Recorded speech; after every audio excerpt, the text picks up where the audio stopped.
Saludos y bienvenidos a la primera edición del programa permanente de capacitación de radioaficionados. Este es el operador Rademater, Hotel India 8, India Lima Oscar, un servidor Luis, quien tiene el privilegio de ser su facilitador durante este programa. Este programa es una iniciativa de SOTA República Dominicana con la finalidad de formar a nuestros colegas aspirantes a radioaficionados y a radioaficionados existentes para mejorar su capacidad en la radiodifusión dominicana. Este programa está diseñado para formar a los radioaficionados no licenciados, así como aquellos que desean cambiar de categoría en los elementos necesarios para operar de forma correcta y cumplir con los requisitos de examinación y de operación de la Autoridad de Telecomunicaciones de la República Dominicana. Habiendo dicho esto, este programa puede ser utilizado en cualquier país para fines de capacitación en habla hispana. Bienvenidos al primer módulo, el cual se llama Bienvenido a la Radio Amateur.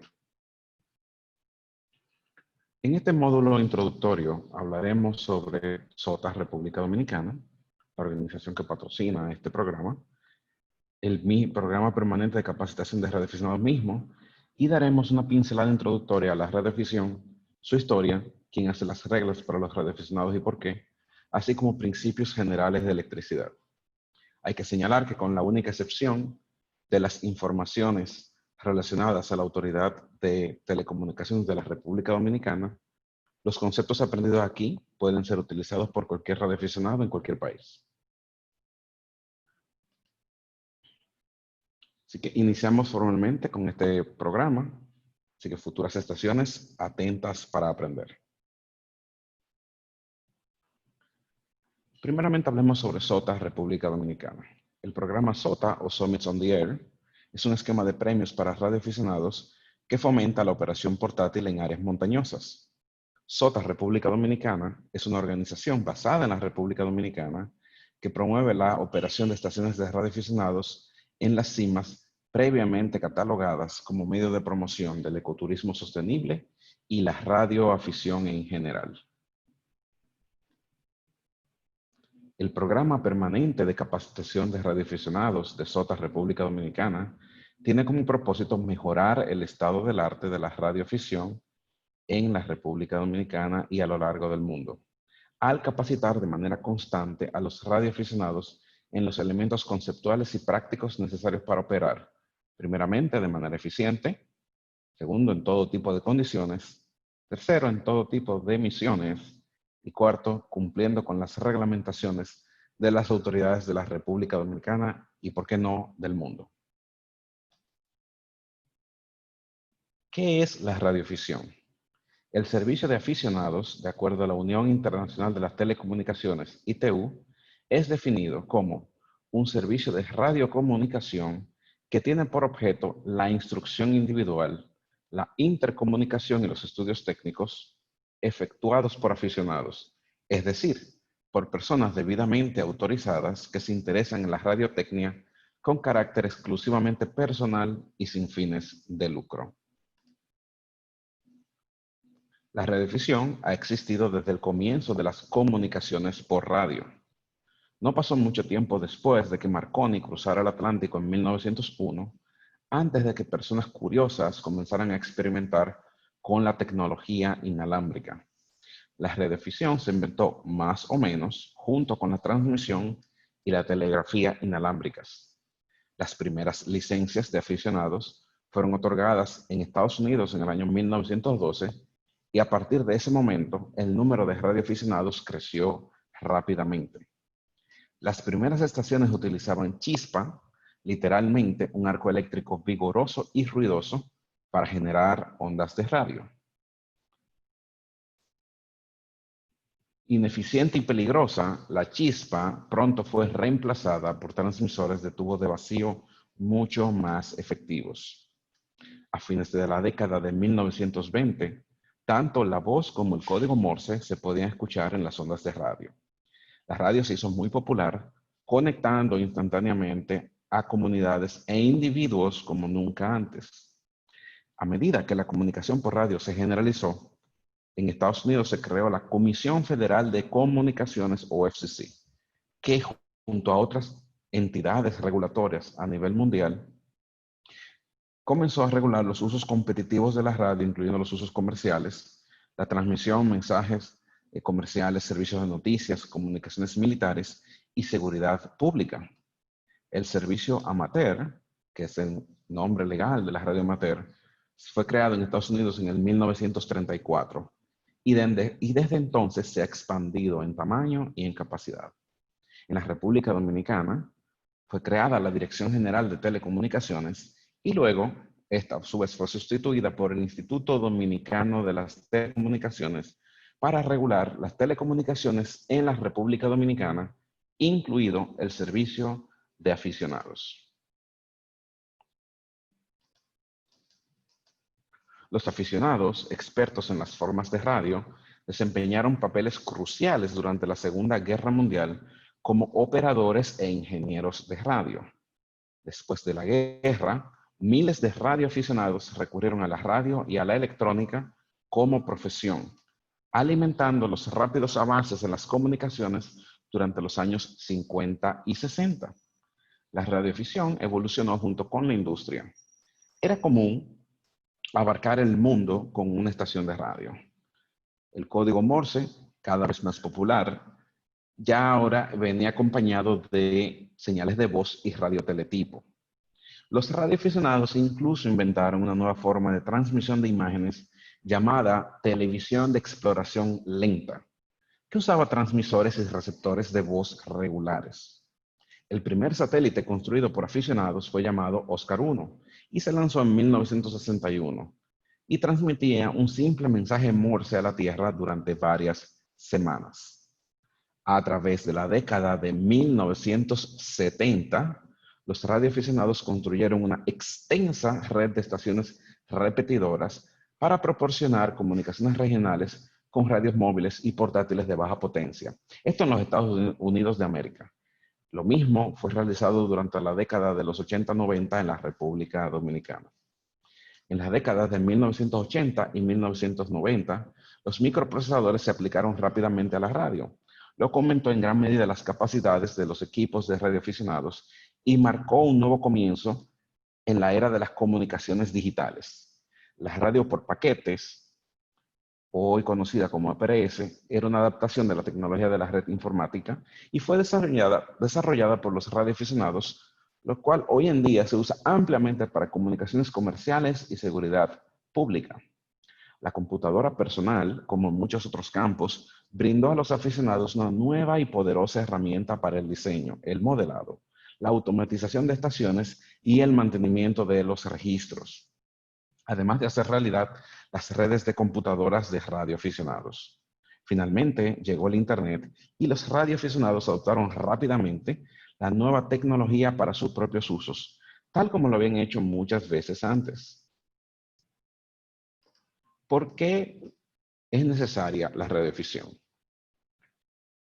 El huracán Sandy fue el huracán más grande jamás registrado en el Atlántico y el segundo más costoso de todos los tiempos. Antes, durante y después de la tormenta, los voluntarios del Servicio de Emergencias de Radioaficionados en Estados Unidos, el servicio ARES, estuvieron activos en las secciones de ARRL, la American Relay Radio League, desde Delaware hasta el este de Massachusetts.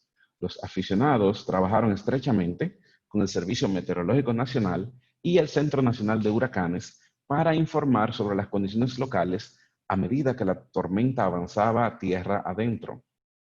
Dado que los teléfonos móviles y fijos, la energía eléctrica, la televisión por cable y el servicio de Internet fueron eliminados por la tormenta, la voz de los radioaficionados y los enlaces digitales se pusieron a trabajar en los centros de operaciones de emergencia, los EOC, Emergency Operations Center, de la Cruz Roja y otras instituciones, dando apoyo a refugios y a numerosas otras agencias e instalaciones durante toda la región. La respuesta de los radioaficionados duró mucho más allá de la duración de la tormenta. La Unión Internacional de las Telecomunicaciones ha reconocido la inestimable contribución de los aficionados en momentos de emergencia o en desastres. En la República Dominicana, los radioaficionados locales apoyaron las respuestas de las autoridades locales, tanto durante y después del huracán María, tanto para República Dominicana como para Puerto Rico, así como en el terremoto de Haití en el año 2010, instalando estaciones repetidoras y ayudando a colegas radioaficionados en estos países a comunicarse con sus familias locales y en Estados Unidos. ¿Por qué el Indotel hace las reglas?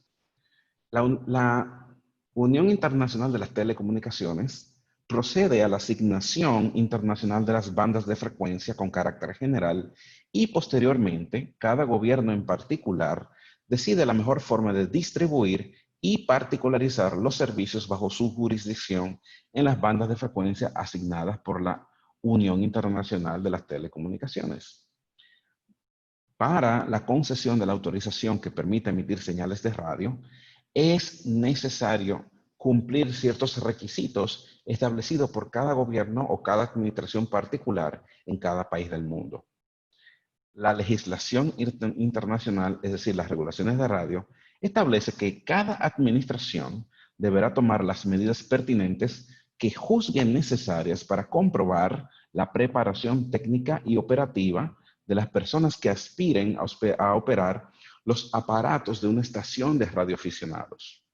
A nivel mundial, esto toma la forma de un examen que abarca las materias relacionadas con la legislación, la teoría fundamental de la radio, las prácticas operativas y también, en muchos casos, el conocimiento del código Morse. Este curso, incluyendo el manual de radioaficionados novicio y los demás manuales en el Indotel, tiene, entre otros elementos, el propósito de prepararnos para la superación del examen que permite obtener la primera inscripción en el Registro Nacional, Registro Especial de Radioaficionados. Este examen forma parte del reglamento para el servicio de radioaficionados. Y como le comentamos, vamos a estar trabajando tanto para los aspirantes a novicio, los novicios que vayan a técnico, así como los técnicos que vayan a general.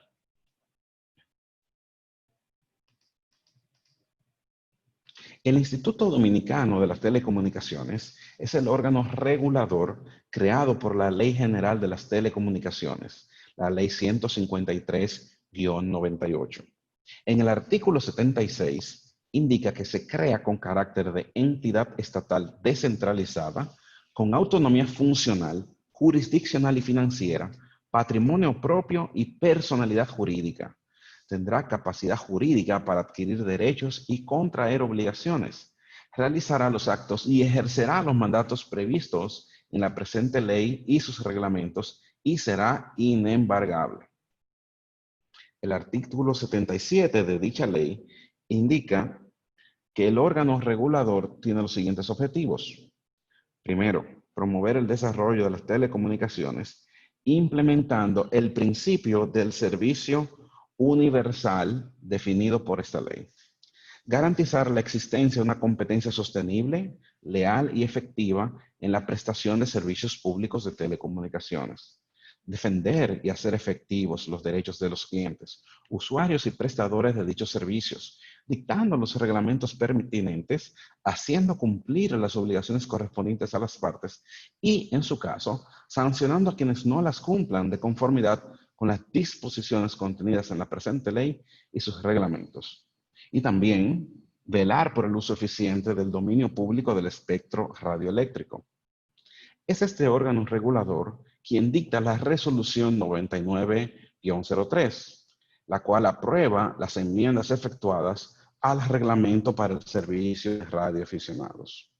En el artículo 2, esta resolución indica que ese documento, la resolución 99-03, constituye el marco reglamentario que se aplicará en todo el territorio nacional para todo lo necesario con la regulación y control de la operación del servicio de radioaficionados y el otorgamiento de las autorizaciones para instalar y operar estaciones de servicio de radioaficionados. Una pregunta muy común es ¿por qué es necesario una licencia, vamos a decir licencia entre comillas, para operar en el servicio de aficionados? Hay que aclarar que la República Dominicana ya no emite licencias de operación para los radioaficionados.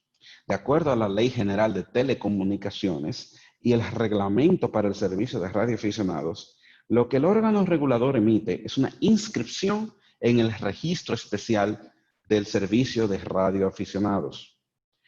En el artículo 5, la resolución 99-03 indica que toda persona interesada en operar el servicio de radioaficionados deberá solicitar al Indotel la inscripción en el registro especial correspondiente, la cual deberá realizarse de conformidad con las disposiciones establecidas en el capítulo 5 relativo a inscripciones en registros especiales del reglamento de concesiones, inscripciones en registros especiales y licencias para prestar servicios públicos de telecomunicaciones en la República Dominicana que sean aplicables y las disposiciones contenidas en el presente reglamento. Vamos a hablar del código del radioaficionado. El radioaficionado es considerado y nunca opera su estación de modo que pueda molestar a los demás. Es una persona leal y siempre está dispuesta a ofrecer su lealtad, su ánimo y su ayuda a los colegas que lo necesiten, a los radioclubes locales y a la Asociación Nacional, miembro de la International Amateur Radio Union, la IARU, que les representa ante su propia administración y ante los organismos internacionales. El radioaficionado es también progresista, procurando mantenerse al día de los avances tecnológicos con una estación moderna y eficiente que se esfuerza en manejar impecablemente. Es amigo de todos y opera despacio y con paciencia cuando es necesario. Aconseja y apoya al principiante y siempre presta su asistencia, cooperación y consideración a los intereses de los demás. Ese es el verdadero estilo del radioaficionado. También es una persona disciplinada. La radio es su diversión favorita y jamás permite que le distraiga de sus deberes familiares, laborales, escolares o sociales. Es una persona patriótica. Su estación y sus conocimientos como operador siempre están listos para servir a su patria y a la comunidad que le rodea. Vamos a hablar un poco también de la estructura de la materia, ya pasando un poquito a los principios que nos van a llevar a comprender cómo funcionan los radios, cómo funciona la transmisión de señales de radio. Los filósofos naturales de la antigua Grecia fueron los que comenzaron la búsqueda del átomo haciendo preguntas tales como ¿de qué están compuestas las cosas? ¿Cuál es la estructura de los objetos materiales? ¿Hay una unidad básica de la cual están hechas todos los objetos?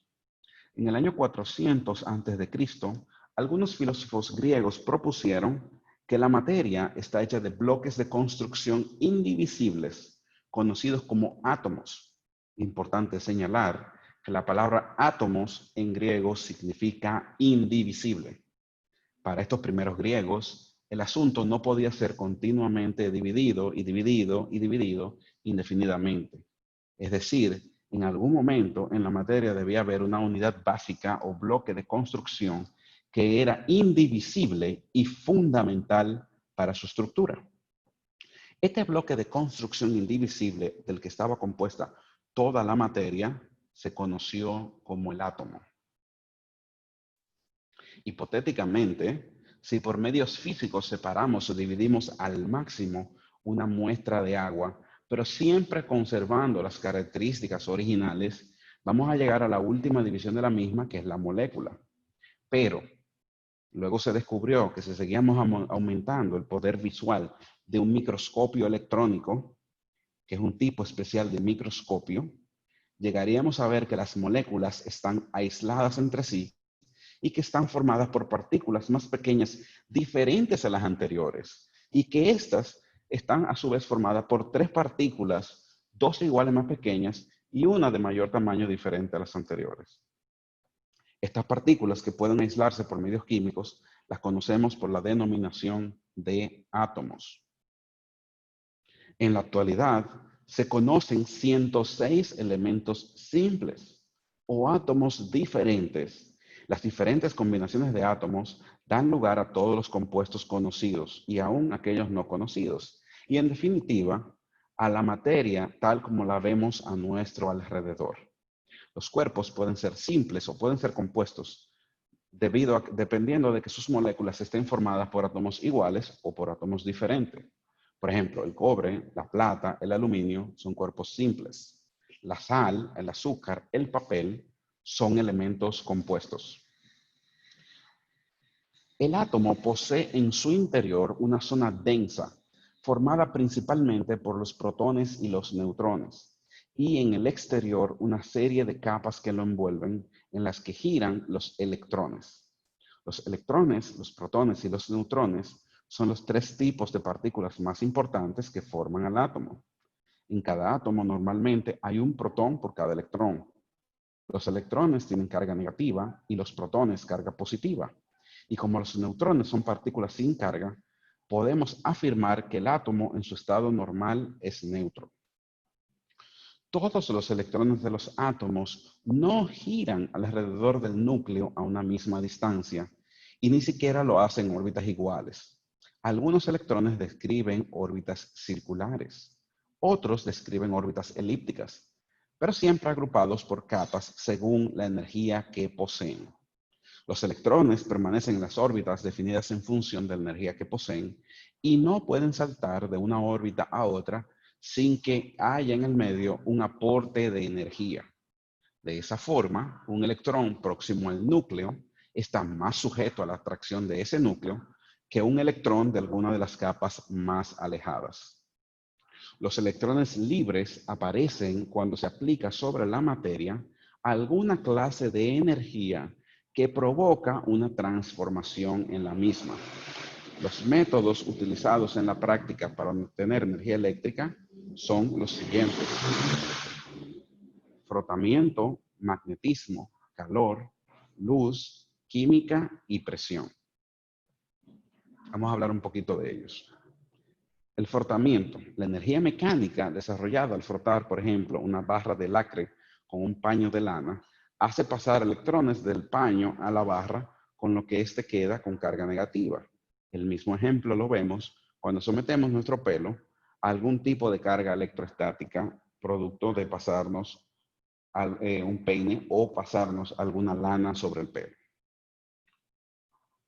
El magnetismo lo podemos, por ejemplo, cuando cortamos las líneas magnéticas usando un hilo conductor, las líneas de fuerza del imán producen una circulación de electrones por el hilo.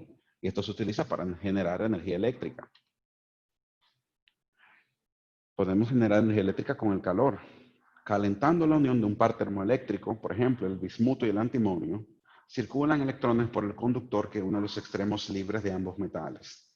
Es bueno señalar que los robots que están hoy en día circulando a la superficie de Marte, así como algunas sondas espaciales que están viajando hoy en día haciendo investigación científica en distintos planetas, utilizan pequeños reactores nucleares, los cuales, con la generación de energía calorífica, a su vez, la convierten en energía eléctrica a través de un proceso de conversión termodinámico en electricidad.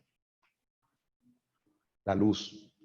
Podemos usar ciertas sustancias como el selenio, el silicio, etc., los cuales desprenden electrones al estar expuestos a la luz. Este fenómeno se aplica a las células fotoeléctricas y a las células fotovoltaicas. Vamos a hablar de la química. Dos metales diferentes, por ejemplo el zinc y el cobre, separados por un medio ácido, pueden crear entre ellos una circulación de electrones, y este principio es el principio de uso de todas las baterías modernas. Hablemos también de la presión. Es un método de generación de electricidad menos utilizado a gran escala industrial, aunque se usa con pequeños utensilios como mecheros manuales, encendedores de cocina, entre otros. Y estuvimos hablando de la electricidad. ¿Y por qué la electricidad es necesaria para radio? Bueno, porque al final, en la radiofisión, en la radiocomunicación, lo que hacemos es manipular a la electricidad de manera muy específica para comunicarnos a grandes distancias. En ese sentido, debemos entender que la electricidad es el conjunto de fenómenos físicos asociados con la presencia y el movimiento de la materia que tiene una propiedad de carga eléctrica. La electricidad está relacionada con el magnetismo y ambos forman parte del fenómeno del electromagnetismo, de acuerdo a lo descrito por las ecuaciones de Maxwell, que les recomiendo que la investiguen. Varios fenómenos comunes están relacionados con la electricidad. Por ejemplo, los rayos, la electricidad estática, la calefacción eléctrica, las descargas eléctricas y muchos otros. La presencia de una carga eléctrica que puede ser positiva o negativa produce un campo eléctrico. El movimiento de las cargas eléctricas es una corriente eléctrica y produce a su vez un campo magnético. Cuando se coloca una carga en un lugar con un campo eléctrico distinto a cero, una fuerza va a actuar sobre él. La magnitud de esa fuerza es dada por la ley de Coulomb, la ley de Colombo. Si la carga se mueve, el campo eléctrico estaría trabajando en la carga eléctrica. En ese sentido, podemos hablar de potencial eléctrico en un cierto punto en el espacio, que es igual al trabajo realizado por un agente externo al transportar una unidad de carga positiva desde un punto de referencia elegido de forma arbitraria a ese punto sin ninguna aceleración. Generalmente, el potencial eléctrico se mide en voltios y se usa un voltímetro para esos fines.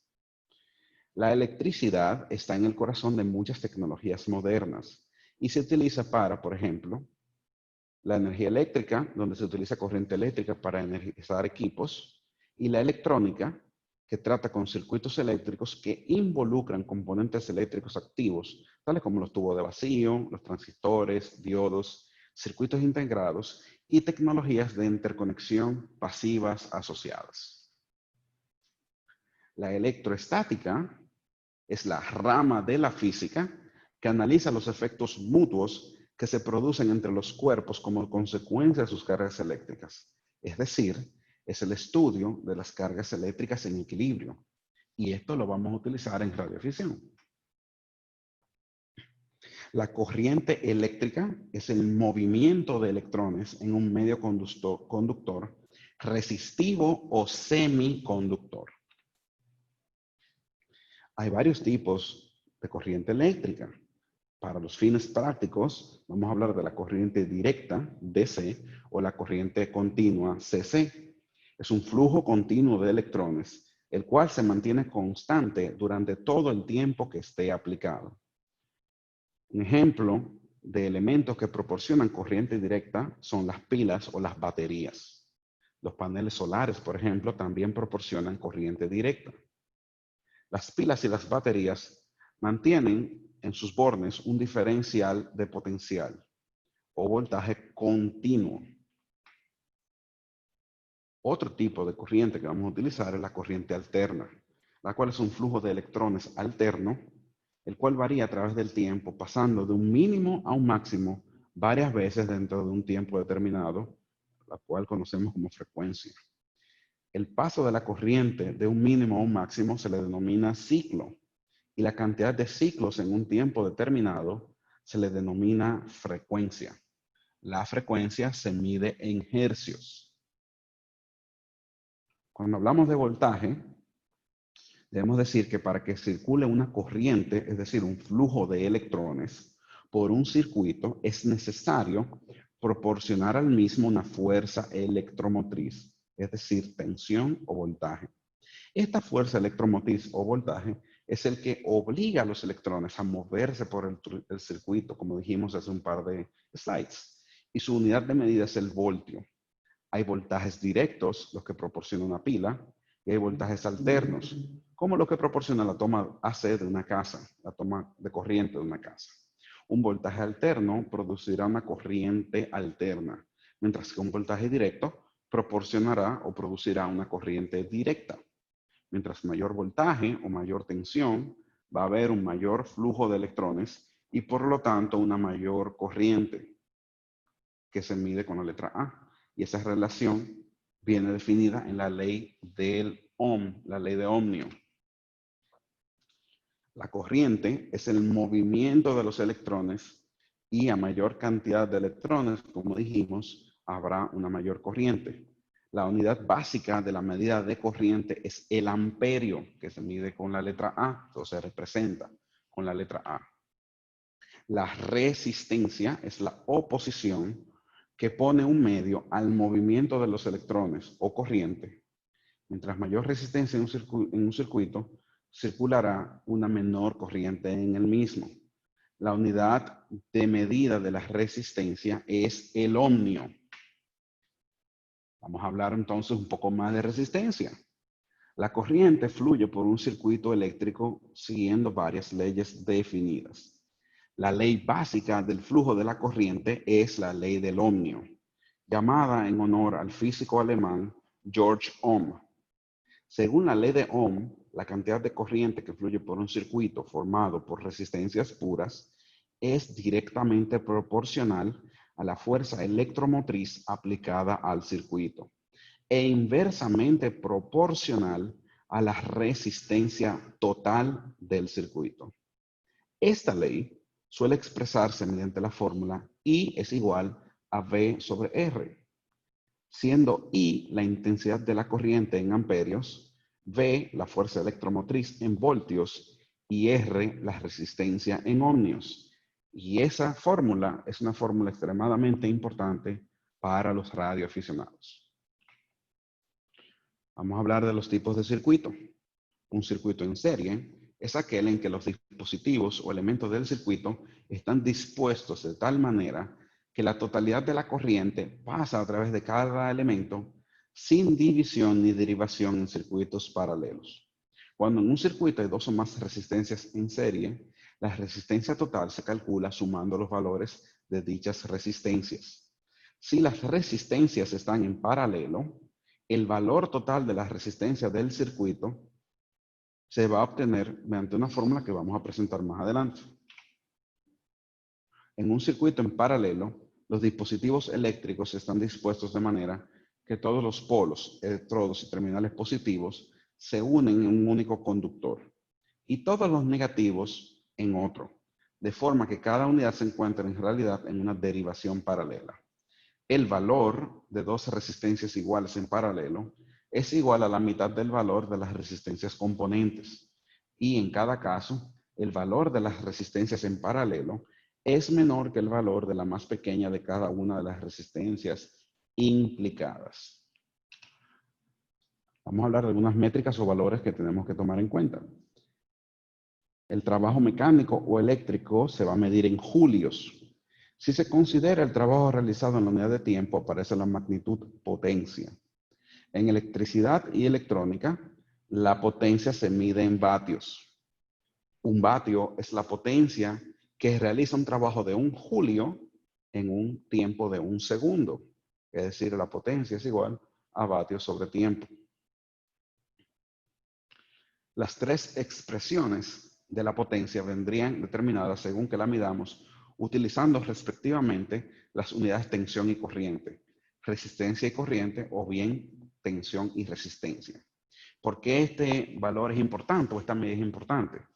Por ejemplo, para el cálculo de la duración de una batería, sobre todo en operaciones portátiles, muchas baterías tienen medidas de potencia que se dan en vatios, en amperes hora. En vatios hora. ¿Qué significa esto? Que podemos calcular, dependiendo del consumo de nuestros radios, podemos calcular cuánto tiempo de operación podríamos tener con esa batería. Y esto es extremadamente importante, sobre todo en operación en zonas montañosas. En los circuitos electrónicos, la potencia de los mismos se expresa en vatios. La potencia eléctrica se le mide con un vatímetro. Y los hay para diferentes aplicaciones, tanto para circuitos eléctricos de potencia, como para medir la potencia de salida de un radiotransmisor. En este caso, se mide la potencia de salida de la radiofrecuencia. Y con esto hemos concluido este módulo 1, bienvenido a la Radio Amateur. En los próximos módulos vamos a continuar viendo todo el contenido necesario para aquellos aspirantes a novicio que estén preparándose para tomar el examen de novicio. Una vez hayamos completado con este ciclo, vamos a continuar inmediatamente con aquellos novicios que se estén preparando para el examen técnico. Y una vez completemos con ellos, vamos a seguir con los técnicos que se estén preparando para pasar a general. Esta serie se va a estar transmitiendo vía nuestro canal de YouTube, el cual pueden buscar como SOTA RD. Y también vamos a estar publicando esta serie en sotard.org/capacitación. Este ha sido el operador de Redemater, Hotel India 8 India Lima Oscar, quien les agradece por haber visto este módulo y les invitamos a suscribirse a nuestro canal de YouTube, activar las notificaciones y estar pendiente por todas nuestras redes sociales, porque todas las semanas vamos a subir un módulo nuevo en este programa permanente de capacitación de radioaficionados. Muchísimas gracias y hasta la próxima.